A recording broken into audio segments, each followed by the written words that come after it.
Oh Lord, won't you buy me a Mercedes Benz? My friends all drive Porsches, I must make amends. Worked hard all my lifetime, no help from my friends. So oh Lord, won't you buy me a Mercedes? Welcome to 944 Rip and Rebuild. This episode, we're going to pull the transaxle out of this car. Now if you look down on the ground over here, you can see it's already out of the car, so I'm cheating on you.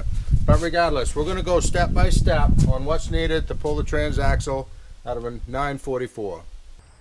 I'd like to give a quick overview of this job before we begin with the step by step. A transaxle removal is not overly difficult. I found that the information I found online was a little bit confusing. We're going to go step by step, but before I get into that, I'm going to give you the general look. Underneath your car, here is one of the windows that you have to reach through. You pull out a rubber plug and you reach up through this way. Up in here is another window, is just a small round plug, another rubber plug, and you reach up and through. Those bolts will be located in this area, which you reach through the round plug, and it will be located out here, which you reach through this plug. This is also the plug you reach through to push in that little plastic tab to slide that protective tube to the rear. This is your shift rod. This shift rod has to be pushed forward far enough that you can drop this transaxle down without getting hung up on it. While you reach up through these windows, or at the same time, you have to take two bolts out of your coupler.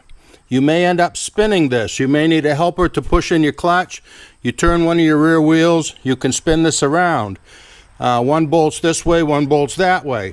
So you remove those two bolts and you slide your coupler as far aft as you can so that it comes off of your drive shaft, which comes out of your torque tube.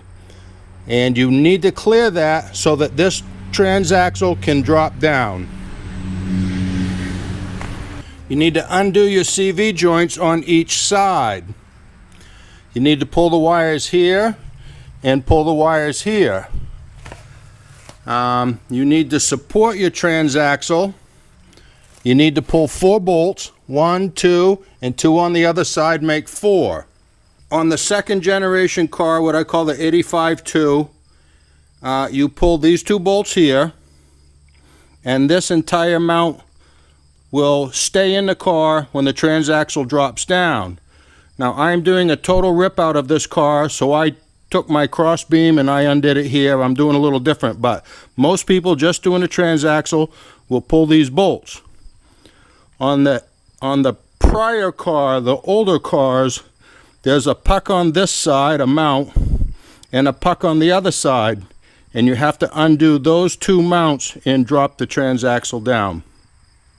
I have researched online where people say put a block of wood right here and lower this torque tube onto that block of wood in order to not drop it quite so far. That's just supported there like that. The factory manual says to rest it on this cross beam. I'm going to go by the factory manual in this case, and mine's resting on that cross beam. That will come out in the future. I'm not quite ready for it yet. That will be a separate project. My research online, I've read of people taking a big sledgehammer and putting a dimple in their spare tire bump in order to pull the transaxle back. I don't really feel that that's necessary. If everything is done correctly, this tube, which I've shoved in there, will be pushed back and will not stick out.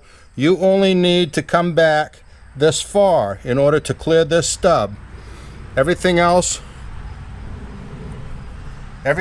up in there has been pushed ahead or just plain doesn't stick out.